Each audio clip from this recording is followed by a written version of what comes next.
Damai sejahtera Allah Bapa yang melampaui segala akal, itulah kiranya yang memelihara hati dan pikiran saudara-saudara di dalam Kristus Yesus Tuhan kita. Amin. Shalom Bapak Ibu Saudara yang dikasihi Tuhan kita Yesus Kristus. Senang boleh bertemu kembali pada kesempatan ini. Dan saya harap dimanapun saudara-saudara berada, tetap dalam kesehatan dan sukacita yang dari Tuhan. Saya mau mengajak kita kembali untuk merenungkan firman Tuhan dalam minggu ini yang tertulis dalam kitab Markus pasal yang ke-9 ayat 2 sampai ayat yang ke-9. Markus 9 ayat 2 sampai ayat yang ke-9. Saya akan membacakan untuk kita, beginilah firman Tuhan. Yesus dimuliakan di atas gunung. 6 hari kemudian, Yesus membawa Petrus, Yakobus, dan Yohanes, dan bersama-sama dengan mereka, ia naik ke sebuah gunung yang tinggi. Di situ mereka sendirian saja. Lalu Yesus berubah rupa di depan mata mereka, dan pakaiannya sangat putih berkilat-kilat. Tidak ada seorang pun di dunia ini yang dapat mengelantang pakaian seperti itu. Maka nampaklah kepada mereka Elia bersama dengan Musa. Keduanya sedang berbicara dengan Yesus. Kata Petrus kepada Yesus, "Rabi, betapa bahagianya kami berada di tempat ini. Baiklah kami dirikan 3 kemah, 1 untuk engkau, 1 untuk Musa, dan 1 untuk Elia." Ia berkata demikian sebab tidak tahu apa yang harus dikatakannya, karena mereka sangat ketakutan. Maka datanglah awan menaungi mereka, dan dari awan itu terdengar suara, "Inilah Anak yang kukasihi, dengarkanlah dia." Dan sekonyong-konyong waktu mereka memandang sekeliling mereka, mereka tidak melihat seorang pun lagi bersama mereka, kecuali Yesus seorang diri. Pada waktu mereka turun dari gunung itu, Yesus berpesan kepada mereka, supaya mereka jangan menceritakan kepada seorang pun apa yang telah mereka lihat itu, sebelum Anak Manusia bangkit dari antara orang mati. Demikian pembacaan firman Tuhan. Jemaat yang dikasihi Tuhan dimanapun berada, kita sudah sampai kepada Minggu Estomihi, yang berarti Allah adalah gunung batuku. Dan minggu ini yang menjadi topik adalah, "Inilah anakku yang kukasihi, dengarkanlah dia." Inilah anakku yang kukasihi, dengarkanlah dia. Peristiwa Yesus dipermuliakan di atas gunung ini menjadi sebuah peristiwa di mana seperti Allah memproklamasikan bahwa segala kekuasaan, segala kemuliaan, segala yang dimiliki Allah telah diserahkan sepenuhnya di dalam diri Yesus. Apa yang dimiliki Allah, yang menjadi kemahakuasaannya, kemuliaannya, hikmat, telah diberikan sepenuhnya kepada Tuhan Yesus Kristus. Peristiwa Yesus dipermuliakan di atas gunung disaksikan oleh 3 orang murid yang Yesus ajak bersama dengan mereka untuk menyaksikan peristiwa itu. Tentu bukan tanpa sebab Allah membuat sebuah peristiwa itu dan disaksikan oleh murid-murid. Tentu ini menjadi sebuah jawaban akan apa yang sedang dialami oleh para murid terkait proses pemilihan mereka, terlebih tugas dan tanggung jawab yang akan mereka lakukan. Kita melihat di pasal sebelumnya di mana ketika Yesus bertanya kepada murid-murid tentang siapakah dia, ada banyak pandangan yang mengatakan bahwa tidak sepenuhnya ternyata mereka mengenal, terlebih mengimani tentang Tuhan Yesus Kristus. Namun peristiwa inilah kemudian yang menjadi jawaban, terlebih ketika Tuhan Yesus mengatakan, barang siapa yang ingin mengikut aku, maka ia harus menyangkal dirinya, memikul salibnya, dan mengikut aku. Benar bahwa kita tahu kehadiran Tuhan Yesus di tengah-tengah dunia ini bukanlah bersifat politis, bukanlah bersifat tentang kerajaan pemerintahan duniawi, tapi untuk membangun suatu kerajaan Allah hadir di tengah-tengah dunia ini, yang mengedepankan kasih, yang mengedepankan kedamaian, hidup berdampingan bersama-sama di tengah-tengah dunia ini. Jemaat yang dikasihi Tuhan kita Yesus Kristus, peristiwa ini menjadi jawaban akan ketakutan, akan keraguan-raguan murid, terlebih seperti meyakinkan kembali murid-murid tentang tugas panggilan mereka sebagai murid Yesus, di mana bukan tentang kedudukan seperti yang dimintakan oleh murid untuk duduk di sebelah kanannya, tapi ini tentang penderitaan. Bukan tentang duduk di dalam suatu zona nyaman, tetapi untuk berjalan terus, memberitakan Injil, juga membawa kasih dan keselamatan. Ini yang menjadi pertentangan di dalam kehidupan umat manusia, bagaimana pada umumnya kita masih selalu menginginkan hal-hal yang baiklah yang selalu terjadi di dalam kehidupan ini.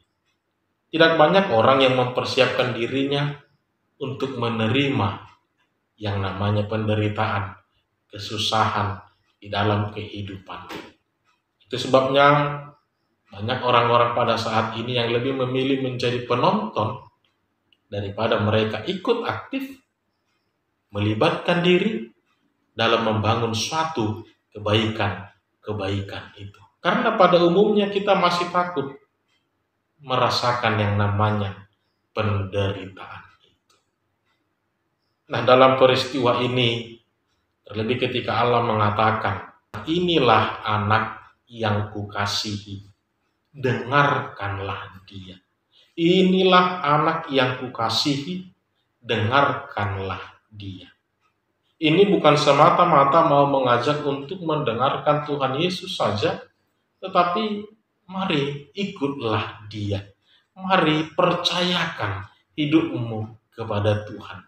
Sebab di dalam kuasa Allah, di dalam kemuliaan Allah, semuanya telah dinyatakan, semuanya telah dilimpahkan di dalam Yesus Kristus.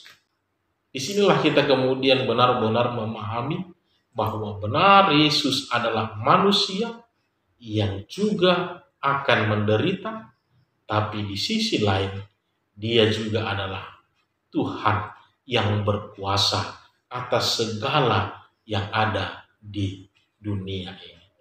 Menarik kita melihat apa yang terjadi di atas gunung ketika Yesus dipermuliakan.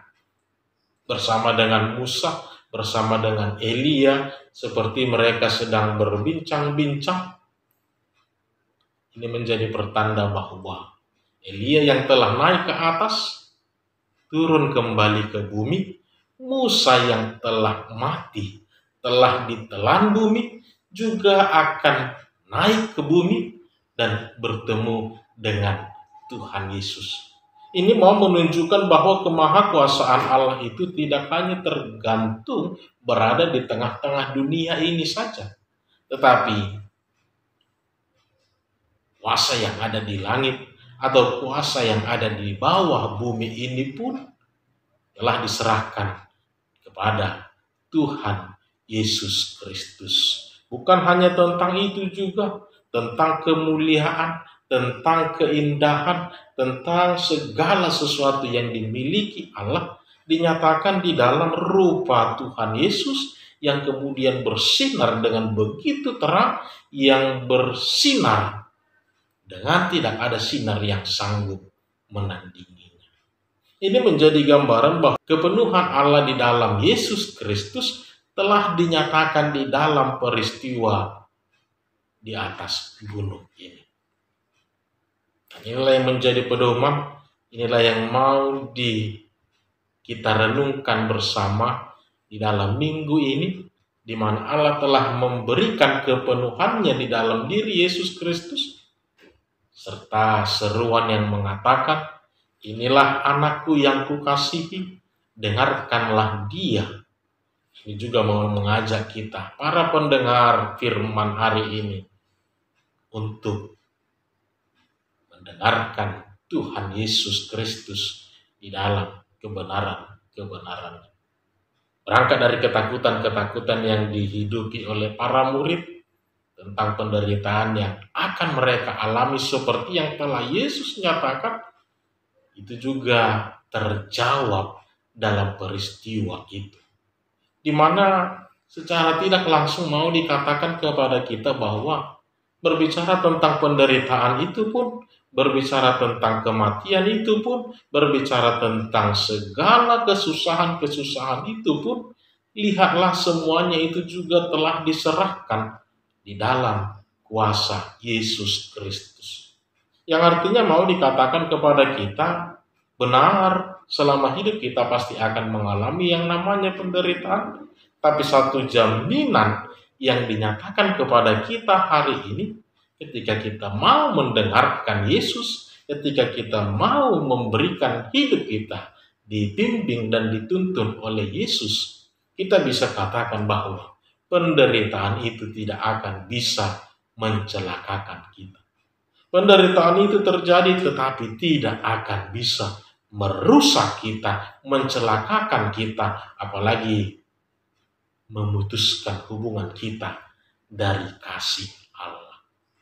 Karena kepenuhan Allah itu telah diserahkan di dalam Tuhan Yesus, dan tentang penderitaan itu Yesus telah mengalahkan, Yesus telah memenangkan itu, bahkan kuasa dosa, kuasa maut juga telah dia kalahkan di dalam kehidupan ini.